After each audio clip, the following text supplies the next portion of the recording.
Est-ce que regarder la pornographie et se masturber c'est péché? I.1 La pornographie. 1. C'est de l'adultère. L'adultère consiste à passer le rapport sexuel en dehors des liens de mariage. Dieu y a toujours manifesté son indignation. La Bible dit clairement que les adultères n'hériteront pas le royaume de Dieu. Si tu rates le royaume de Dieu, tu n'échapperas pas à l'enfer. Et quelle que soit l'évolution de la technologie, en enfer il n'y aura pas de climatiseur. Ce sont des pleurs et des grincements de dents pour l'éternité. Dans la pornographie, ces gens-là ne sont pas mariés les uns avec les autres, ce qu'ils font c'est de l'adultère. Dieu n'est pas là, il est impossible que Dieu y soit. Comme la nature a l'horreur du vide, puisque l'esprit de Dieu n'est pas là, c'est l'esprit du mal qui contrôle. La pornographie est démoniaque. De plus, ce ne sont pas seulement ces acteurs et actrices pornographiques qui sont des adultères, mais quiconque regarde cela, est aussi adultère. Voici ce que dit le Seigneur Jésus-Christ à propos de cela, vous avez appris qu'il a été dit, tu ne commettras point d'adultère. Mais moi je vous dis que quiconque regarde une femme pour la convoiter a déjà commis un adultère avec elle dans son cœur. Matthieu 5, 27-28. Le Seigneur commence d'abord par rappeler ce qui a été dit dans la loi donnée à Moïse. Nous pouvons le lire en Exode 20, 14 et Deutéronome 5, 18. Dans la loi de Moïse, il fallait que l'acte soit posé pour que la personne soit déclarée coupable. Même si le mal est déjà conçu et accepté dans le cœur, aussi longtemps que l'on n'a pas agi, il n'y avait pas moyen d'être déclaré coupable.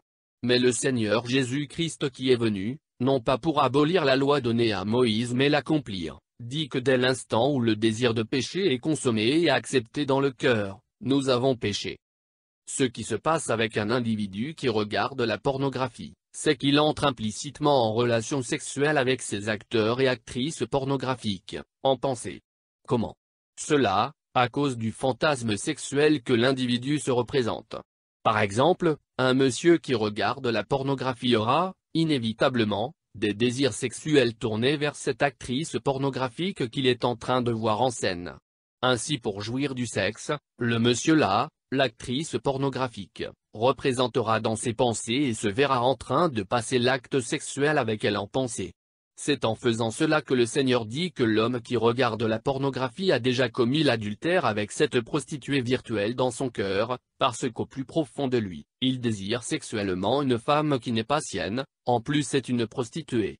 À chaque fois que tu regardes une scène pornographique et tu désires cette femme que tu vois, tu commets l'adultère avec elle dans ton cœur. À chaque fois que tu te masturbes en ayant des pensées tournées vers ces femmes que tu as vues dans des films pornographiques, tu commets l'adultère avec elles dans ton cœur. La réalité spirituelle est que tu entres en relation sexuelle avec elles dans tes pensées. Ces actrices pornographiques sont des prostituées. Puisque tu t'unis sexuellement avec elles dans tes pensées, tu deviens une seule chair avec elles. Selon qu'il est écrit que ne savez-vous pas que celui qui s'attache à la prostituée est un seul corps avec elle? Car il est dit les deux deviendront une seule chair. 1 Corinthiens 6, 16. En t'unissant en pensée avec cette actrice pornographique qui est une prostituée, elle te transmet aussi sa semence parce que tu deviens la chair de sa chair, l'os de ses os. Ces semences dont je te parle ce sont des esprits démoniaques, des démons. Un autre danger que tu ignores peut-être est que, ce ne sont pas toutes les actrices pornographiques que tu vois dans ces films qui sont encore en vie. Certaines d'entre elles que tu vois dans ces films pornographiques, sont déjà décédées. Lorsque tu te mets à regarder la nudité d'une femme, déjà décédée, vois-tu combien tu es en train d'être maudit? Lorsque tu t'unis sexuellement en pensée avec une femme déjà morte, en réalité ce n'est pas avec elle que tu commets l'adultère, plutôt avec un démon. Derrière ces corps de luxure, se cachent des démons remplis de haine pour la race humaine, particulièrement nous qui croyons en Jésus-Christ. Tu commets aussi l'adultère dans ton cœur avec toute autre femme que tu convoites sexuellement. Lorsque tu te construis un monde imaginaire où tu te vois avec des femmes, qui qu'elles soient, le Seigneur dit que tu commets l'adultère. Ce que je viens de dire est aussi valable pour toute femme qui regarde la pornographie et se masturbe en ayant des fantasmes tournés vers les hommes. Une autre dimension du péché dans lequel tombe la personne qui regarde la pornographie, ce qu'elle approuve les actes de ceux qui font le mal. 2. C'est de l'impudicité. À part le fait d'être adultère, une personne qui regarde la pornographie et se plaît à le faire, est un impudique. Il n'y a point de pureté en elle parce qu'elle regarde des choses qui blessent la pudeur. Et la Bible nous dit qu'aucun impudique n'héritera le royaume des cieux. En plus de cela, dans la pornographie il y a une pratique qu'ils appellent la sodomie, acte sexuel avec pénétration anale, c'est-à-dire en lieu et place de passer l'acte sexuel naturellement, l'homme introduit son pénis dans l'anus de la femme ou d'un autre homme. C'est une pratique qui vient de la ville de Sodome, lire Genèse 19, 5-8. C'est à cause de telles pratiques que l'Éternel a détruit par le feu les habitants de cette ville. Nous lisons dans la version Parole vivante, alors le Seigneur fait tomber du ciel sur Sodome et Gomorrhe une pluie de feu et de poussière brûlante Genèse 19, 24. C'est de la même manière que Dieu punira ces acteurs et actrices pornographiques, et tous ceux qui approuvent ces choses, à moins qu'ils ne se repentent de leurs actes. Si tu ne veux pas faire partie de ceux qui boiront la coupe du vin de la colère de Dieu, alors repens-toi et décide d'abandonner ces choses. Deux choses nous frappent. Premièrement dans le verset 14 de Genèse 19, alors que Lot disait à ses gendres que la ville serait détruite, ceux-ci pensaient qu'il plaisantait. Pour avoir pris ces avertissements pour des plaisanteries, ils ont péri dans le feu. C'est de la même manière que ceux qui se livrent à ces choses prennent les avertissements de Dieu pour des plaisanteries, mais il y aura un jour où le feu et la poussière brûlante descendra sur eux et ils n'auront plus le temps pour échapper à la punition de Dieu. La deuxième chose est que le Seigneur Jésus parlant de cette ville de Sodome avec sa sœur Gomorrhe, dit que si ces villes avaient été évangélisées comme nous le sommes aujourd'hui, elles se seraient repenties de leurs péchés. Puisque nous bénéficions des paroles qu'elles n'ont pas eu à attendre, et que certains d'entre nous ne veulent pas changer leur vie, le Seigneur dit qu'ils seront châtiés plus que Sodome et Gomorrhe. Les acteurs et les actrices pornographiques, les producteurs de ces films, et tous ceux qui regardent cela, seront châtiés plus que Sodome et Gomorrhe. C'est une promesse du Seigneur Jésus-Christ. Du reste, il est aussi important de ne pas mettre tous ceux qui sont sous l'emprise de ce joug de Satan dans un même sac. Il est de ceux qui pêchent volontairement, il est aussi de ceux qui veulent bien abandonner mais n'ont pas assez de force spirituelle. 3. C'est de la prostitution et de la fornication. Se prostituer, c'est avoir des rapports sexuels contre rémunération, c'est vendre des services sexuels. Dans la pornographie, c'est exactement ce qui se fait. Ces hommes et femmes vendent leur sexe, ils sont payés pour avoir les uns avec les autres des rapports sexuels. C'est de la prostitution. C'est aussi de la fornication du fait que cela ne se passe pas dans le cadre du mariage. Alors c'est clair que c'est un péché parce que Dieu n'est ni derrière la prostitution, ni derrière la fornication. Celui qui pousse les gens à la prostitution et la fornication, c'est Satan. La pornographie est une invention de satanique. I.2 La masturbation. C'est une forme déréglée de la sexualité consistant à stimuler les parties génitales soit en se servant des mains, soit des jouets sexuels dans le but d'obtenir ou de donner du plaisir. En général, la masturbation se pratique simultanément avec d'autres activités auto-érotiques telles que s'imaginer des fantasmes sexuels, lire une revue érotique, ou regarder la pornographie. Avant même de poser la question de savoir si se masturber est un péché ou pas, celui qui la pratique doit d'abord se demander si ces activités auto-érotiques, imaginer des fantasmes sexuels, regarder la pornographie, lire des revues érotiques, qui le poussent à se masturber sont approuvés par Dieu. Dans la plupart des cas, ce qui pousse les gens à se masturber c'est la pornographie. Lorsqu'une personne se masturbe en se basant sur la pornographie, elle pêche d'abord parce que regarder la pornographie est un péché comme je l'ai expliqué dans les lignes précédentes, ensuite parce que se masturber c'est pécher contre son propre corps. Alors qu'en est-il de l'individu qui s'imagine des fantasmes sexuels? Certains disent que se masturber n'est pas toujours un péché. Ils disent que tout dépend du fantasme que la personne se crée, ils soutiennent le fait que si ce fantasme est tourné vers sa propre femme ou son propre mari alors se masturber n'est pas un péché, c'est une activité saine. Je ne suis pas du tout de cet avis. Restons dans leur raisonnement, détruisons-le ensemble. Demandons-nous. Qu'en est-il d'une femme qui se masturbe tout en ayant le fantasme tourné vers son mari? Lorsqu'elle utilise ses doigts ou des jouets sexuels à l'instar des godemichés pour se satisfaire, ne pêche-t-elle pas? Bien sûr qu'elle pêche, parce qu'elle change l'usage naturel en celui qui est contre nature. Si une femme mariée utilise le godemichet ou ses doigts pour se masturber tout en gardant le fantasme tourné vers son mari, pensez-vous que le Seigneur Jésus approuve cela? Non. Parce que cette femme agit comme les femmes qui couchent avec les femmes, les homosexuels. Étant du même sexe, les homosexuels utilisent des jouets sexuels et se masturbent lorsqu'elles doivent coucher ensemble. Parce que je ne vois pas un autre moyen par lequel elles peuvent jouir du sexe, si ce n'est la masturbation. Leurs actes ne sont pas approuvés par Dieu, c'est à cause de ces genres d'immoralité que Sodome et Gomorrhe ont été brûlés. C'est de la masturbation, de la zoophilie, des pratiques homosexuelles, et des autres pratiques contraires à celles fixées par Dieu que l'apôtre Paul parle lorsqu'il dit voilà pourquoi Dieu les a abandonnés à des passions avilissantes. Leurs femmes ont renoncé aux relations sexuelles naturelles pour se livrer à des pratiques contre nature, Romains 1, 26. Une femme qui se masturbe en se servant de godemichet, ou toute autre technique, agit comme les femmes homosexuelles quand elles doivent coucher ensemble. Même si elle garde son fantasme tourné vers son mari, elle pêche parce qu'elle change l'usage naturel en celui qui est contre nature. Épargnez-nous de théories erronées disant qu'une femme qui se masturbe en ayant le fantasme tourné vers son mari ne pêche pas devant Dieu et un homme qui se masturbe en ayant les pensées tournées vers sa femme ne pêche pas. Si Dieu n'approuve pas les procédés utilisés par les femmes homosexuelles, pensez-vous qu'il approuvera cela pour une femme mariée juste parce qu'elle garde son fantasme tourné vers son mari? C'est assez ridicule de penser ainsi. Aussi longtemps que toute renonce aux relations sexuelles naturelles pour se livrer à des pratiques contre nature telles qu'utiliser les doigts ou les godemichets, Dieu n'approuve pas leurs actes.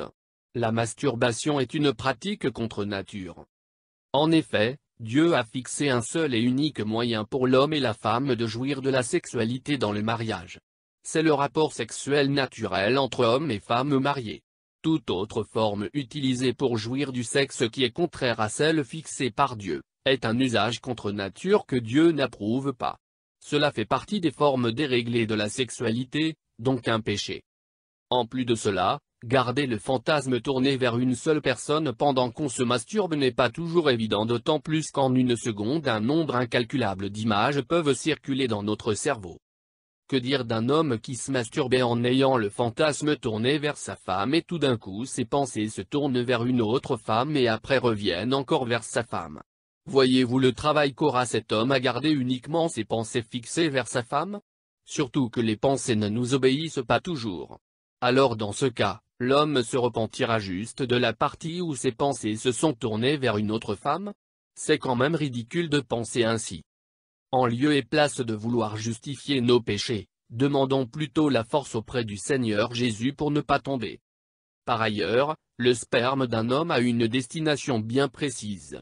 Cette semence sacrée n'est pas à déposer n'importe où et n'importe comment. Dans la Bible, Genèse 38, 8-9, l'Éternel Dieu frappa de mort Onan parce qu'il se souillait à terre lorsqu'il s'unissait avec la femme de son frère, déjà décédé.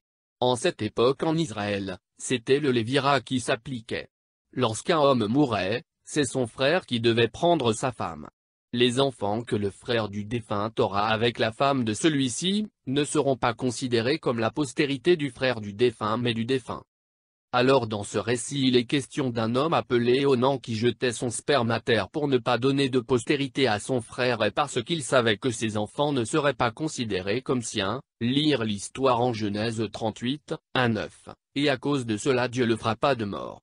La pensée et le contexte de ce récit nous fait savoir que Dieu frappa Onan d'abord pour sa mauvaise foi de ne pas vouloir donner de postérité à son frère, ensuite cet acte honteux d'Onan, celui de jeter sa semence à terre, ne pouvait pas être approuvé par Dieu.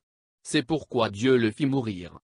Que ceux qui soutiennent que se masturber n'est pas toujours un péché nous disent où est-ce qu'un homme qui se masturbe en ayant le fantasme tourné vers sa femme jette-t-il son sperme? N'est-ce pas à terre comme Onan? Si Dieu ne l'a pas approuvé pour Onan, comment l'approuvera-t-il aujourd'hui pour un homme qui le fait consciemment? D'ailleurs, la masturbation est aussi appelée onanisme. Étymologiquement ce mot provient du personnage Onan que nous venons de voir. L'onanisme est donc cette forme de masturbation qui consiste à retirer son pénis du vagin de sa femme avant l'éjaculation pour éviter la fécondation de l'ovule. En d'autres termes, c'est simplement l'éjaculation volontaire en dehors du vagin féminin. Posons-nous alors la question de savoir ce qui est arrivé à Onan après avoir fait cela. La Bible nous dit clairement que Dieu le frappa de mort. L'origine pécheresse de ce mot onanisme, synonyme de la masturbation, nous révèle déjà le sort que Dieu réserve à ceux qui prennent plaisir à agir de la sorte. Outre les faits évoqués si haut, la masturbation c'est aussi dans la catégorie des impuretés dont parle l'apôtre Paul en Galates 5, 19. En effet, celui qui se masturbe souille son corps qui est le temple du Saint-Esprit. La masturbation peut devenir de l'idolâtrie ou un dieu pour certaines personnes. En effet, l'idolâtrie n'est pas seulement l'adoration de faux dieux, mais c'est aussi un amour excessif pour une chose. C'est placer l'amour d'une chose quelconque au-dessus de Dieu. Alors, celui qui se masturbe devient un idolâtre en ce sens qu'il aime les désirs de la chair plus que Dieu, il place ses désirs charnels au-dessus de l'autorité du Christ qui interdit cela. Comme tout autre péché, la masturbation c'est déshonorer notre Père Céleste et mépriser son autorité. Lorsqu'un père commande quelque chose à ses enfants, et que les enfants méprisent ses commandements, le père est irrité mais aussi humilié au plus profond de lui. C'est la même chose qui arrive à notre Père, lorsque nous désobéissons à ses commandements. La masturbation est aussi comptée parmi les choses semblables dont a parlé l'apôtre Paul. Se masturber, c'est pécher contre Dieu.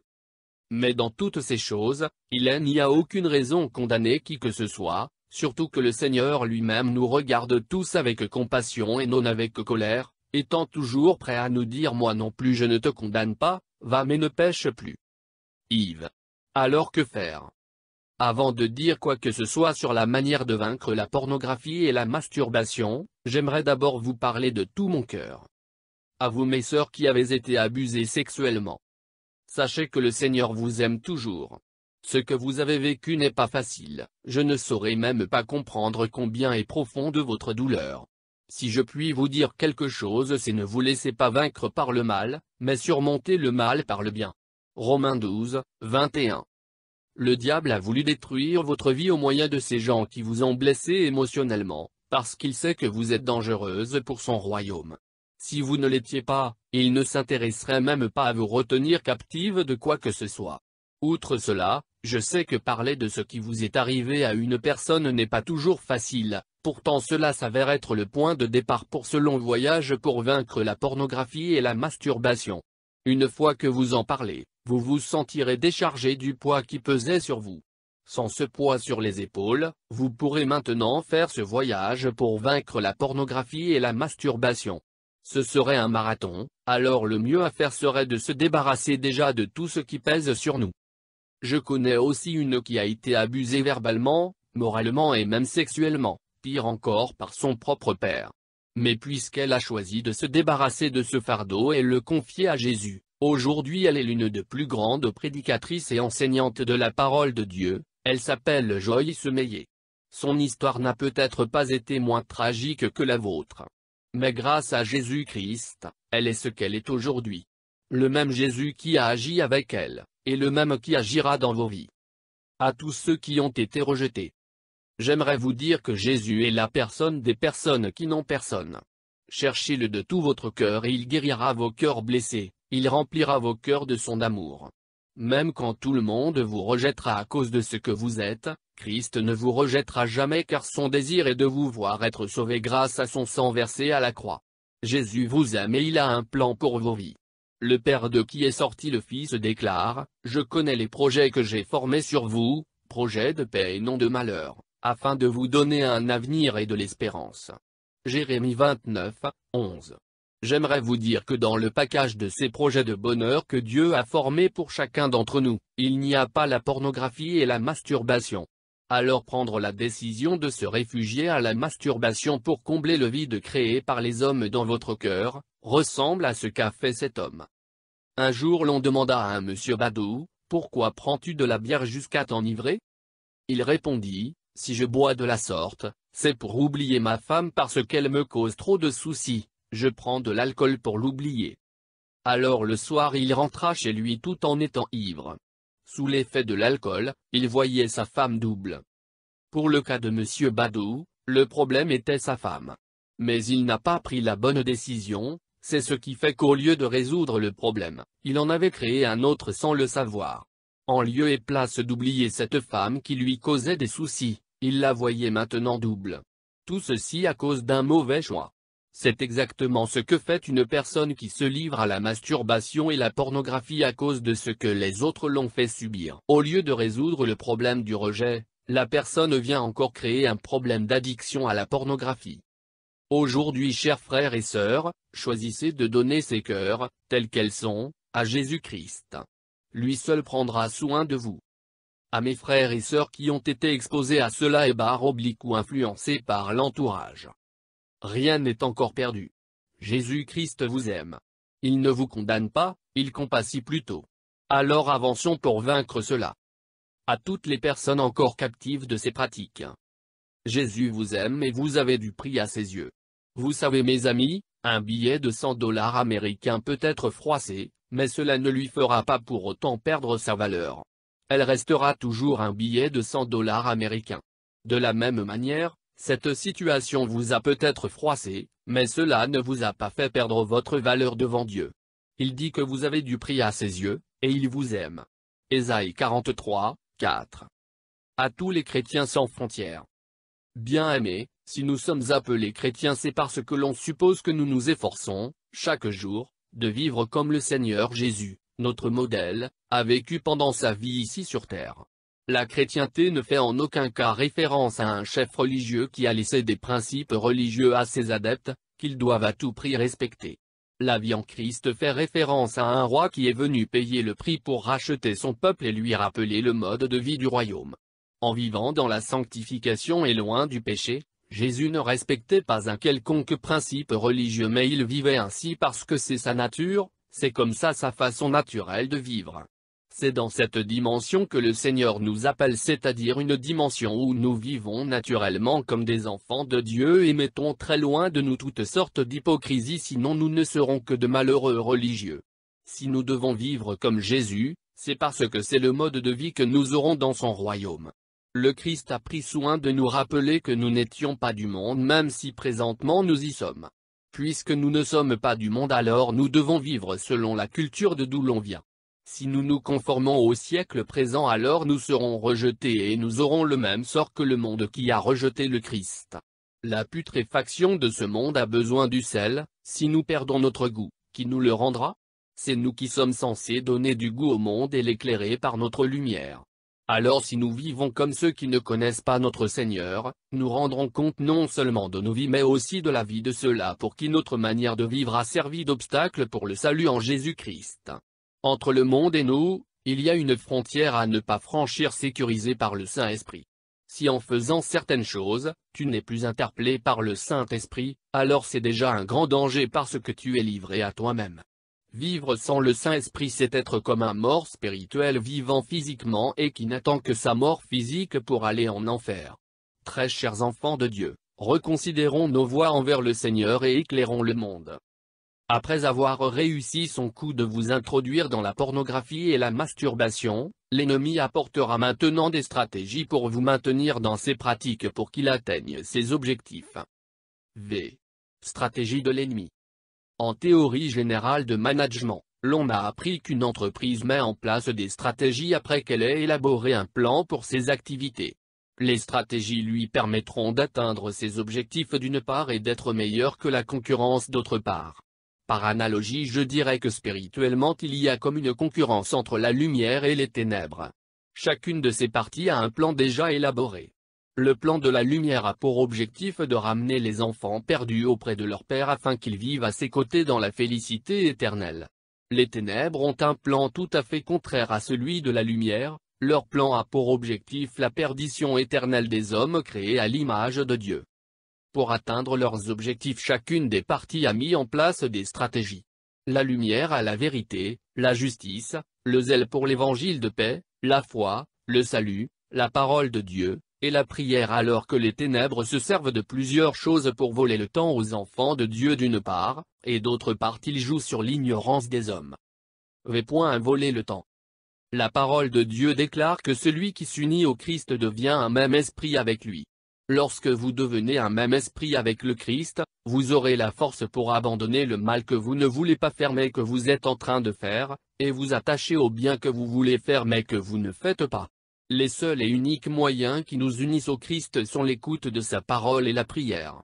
C'est pourquoi, pour vous empêcher de vous unir au Christ de peur que vous n'ayez la force d'abandonner le mal, le diable fera tout pour vous voler votre temps. Il fera de son mieux pour que vous soyez toujours occupés à faire autre chose qu'écouter la parole de Dieu et prier. Pour arriver à ses fins, il utilise la distraction et les occupations de la vie. Arrêtons-nous un moment et parlons-en. V.1.1 La distraction. Elle est l'une des armes puissantes que l'ennemi est en train d'utiliser contre cette jeunesse pour l'empêcher de connaître Jésus-Christ. L'ennemi passe par la télévision, les jeux vidéo, les réseaux sociaux, et certaines occupations de la vie pour retenir l'attention des hommes seulement fixés à ces choses. Est-ce à dire que le divertissement est mauvais? Est-ce à dire qu'il ne faut plus s'occuper des tâches quotidiennes de la vie? Loin de là. Tout enfant de Dieu a besoin de se divertir sainement de temps en temps, et le travail valorise l'homme, dit-on. Par ailleurs, tout en s'intéressant au football, en regardant la télévision, en faisant quoi que ce soit, l'enfant de Dieu ne doit jamais jeter dans les oubliettes cette notion de sobriété dont nous parle la Bible. C'est vrai qu'il faut se divertir, sainement alors, mais un divertissement à l'excès devient une distraction qui t'empêchera de prier et de fixer tes pensées aux choses dont elles devraient en réalité s'occuper. C'est là que l'ennemi retient encore beaucoup de chrétiens. Certains de mes frères se laissent tellement emporter par le football à tel point qu'ils n'ont plus le temps à donner à Dieu. Pour mes sœurs, la télévision et les réseaux sociaux prennent une très bonne partie de leur temps qu'elles n'ont plus le temps pour prier et lire la Bible. Les passions prennent petit à petit la place de Dieu dans leur cœur. Par conséquent, les jeunes qui sont captifs de la pornographie et de la masturbation mais qui restent encore distraits, ne s'en sortiront pas, parce qu'ils ne prient pas suffisamment. Si seulement ce temps passé devant la télévision, les réseaux sociaux, à parler de tout et de rien avec les camarades, était consacré à la prière et à la lecture de la Bible, beaucoup seraient déjà libérés de ces addictions. À part l'Internet, la télévision et autres, une autre forme de distraction dans la vie de beaucoup de jeunes, c'est cette vie de copinage mal orientée, sans vision claire pour le futur. Les jeunes s'engagent de plus en plus dans les relations amoureuses sans savoir pourquoi ils se mettent ensemble. Les jeunes se laissent de plus en plus emporter par l'amour éros tel qu'ils le regardent dans les séries télévisées impures, tel qu'ils écoutent les musiciens de ce monde chanter. Du reste, ils ne sont pas des exemples à suivre. Par ailleurs, il est normal de tomber amoureux, d'une personne, mais jeune. Sachez contrôler vos émotions et engagez-vous au bon moment, sinon vous vous livrerez dans la gueule du lion rugissant qui rôde tout autour de vous cherchant qui dévorer. Si beaucoup de jeunes sont dévorés aujourd'hui par la pornographie et la masturbation, c'est parce qu'ils ont eux-mêmes ouvert la porte à l'ennemi au travers des pratiques qui se font dans ces relations qui ne sont pas protégées par Dieu. Lorsque tu ne te sens pas encore capable de t'engager dans une relation amoureuse sérieuse, n'y va pas de peur d'ouvrir une porte susceptible de te faire tomber dans l'impudicité. Ne te dis pas on va gérer, on ne tente pas le diable, dit-on. Mais si tu es spirituellement et moralement mature, et que tu es d'abord sérieux, envers toi-même avant de l'être envers celui ou celle avec qui tu veux t'engager, alors gloire soit rendue à Dieu, si vous vous engagez avec une vision pour le mariage. Si ce n'est pas le cas, je te dis tu es dans la distraction et c'est une arme puissante que l'ennemi utilise contre toi. Si pour les plus jeunes l'ennemi passe par toutes les choses citées si haut, pour voler du temps à ceux d'un âge avancé, il passe par les occupations aux choses non essentielles et le travail. V.1.2 Les occupations et le travail. Un autre mode opératoire de l'ennemi pour voler du temps aux chrétiens et de les empêcher d'avoir une communion vitale quotidienne avec le Christ, sont les occupations aux choses de la vie et le travail. Loin de moi l'idée de te demander de ne plus t'occuper de ta vie sociale et de ta professionnelle, je viens juste t'appeler à un équilibre entre ta vie en société, ta vie professionnelle et ta vie spirituelle. La Bible dit que celui qui s'unit au Christ est avec lui un seul esprit. 1 Corinthiens 6, 17 Et l'esprit du Christ n'est rien d'autre que l'esprit de sainteté. Par conséquent, plus tu t'attaches au Christ, plus tu auras de la force pour marcher dans la sainteté et d'abandonner la pornographie et la masturbation. Alors sachant cela, l'ennemi passera par votre vie professionnelle pour vous empêcher de donner du temps à Dieu. Nous savons tous que le travail occupe et c'est bien d'être occupé pour éviter le vagabondage des pensées. Mais faisons très attention parce qu'à force de nous laisser occuper par notre travail, nous serons tellement épuisés que nous n'aurons plus de temps pour prier et méditer la parole quotidiennement. Plus tu es occupé, plus le diable te persuadera que ton emploi du temps ne te permet pas de prier et de méditer. Faisons très attention lorsque nous commençons à approuver cela, c'est un moyen que l'ennemi utilise pour nous voler du temps. Ces passages bibliques, Exode chapitres 4 et 5, nous donnent une illustration de ce mode opératoire de notre adversaire commun. Dans ces récits, il est question de Dieu qui vient faire une promesse de libération à son peuple qui a longtemps souffert. Et lorsque le Pharaon a appris cela, son tout premier réflexe était de surcharger l'esprit des enfants d'Israël de toutes sortes de travaux pour que ceux-ci ne prennent plus égard à cette promesse de Dieu. Nous le lisons en Exode 5, 9 que l'on charge du travail ces gens, qu'ils s'en occupent, et ils ne prendront plus garde à des paroles de mensonge. Du temps de Pharaon, ce que l'ennemi avait trouvé comme arme efficace pour détourner le peuple d'Israël des paroles de Dieu c'était le trop de travail. Aujourd'hui c'est la même stratégie qu'il utilise pour voler du temps aux hommes et les empêcher d'écouter Dieu, de peur qu'ils ne croient et soient sauvés. Ne soyons pas si obsédés par les réussites professionnelles et sociales que nous négligeons nos âmes. Un équilibre est très important. Le moment de se réajuster c'est aujourd'hui et pas demain. Alors pour vouer à l'échec cette stratégie du diable, je nous prie d'équilibrer notre emploi du temps et de consacrer du temps à Dieu chaque jour. Juste comme nous marquons les jours des rendez-vous avec les amis dans nos agendas, qu'il en soit ainsi pour les rendez-vous quotidiens avec notre Père Céleste. Le moment de se réajuster c'est maintenant. Par ailleurs, l'ennemi jouera aussi sur vos pensées pour vous retenir si vous ne faites pas attention.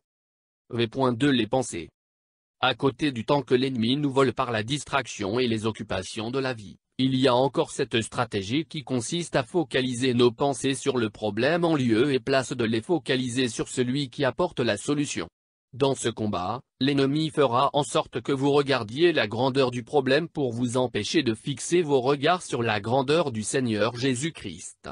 L'ennemi vous fera penser à toutes ces années durant lesquelles vous êtes sous le joug de la pornographie et de la masturbation, il vous fera penser à toutes les fois où vous avez pris la décision d'abandonner mais vous n'êtes pas arrivé. Il fera en sorte que vous vous compariez aux autres qui marchent correctement avec le Christ pour vous paralyser et vous faire sentir le poids de votre péché.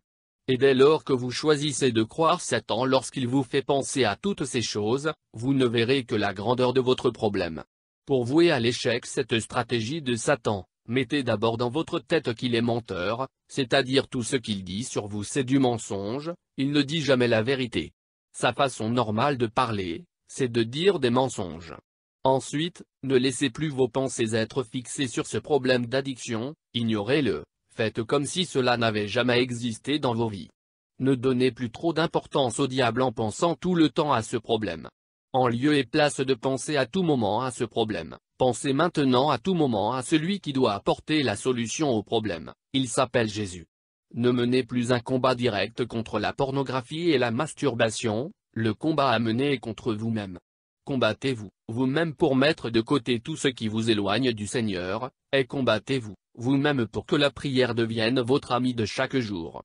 Dans la troisième partie du livre, lorsqu'il sera question de parler uniquement des stratégies pour vaincre ces addictions, je vous en parlerai encore davantage. Comme je nous l'ai déjà dit, l'ennemi a des objectifs à atteindre, c'est pourquoi il amène des stratégies qui vont lui faciliter la tâche. Maintenant nous allons parler de ces objectifs que veut atteindre l'ennemi de nos âmes en vous retenant dans la masturbation et la pornographie.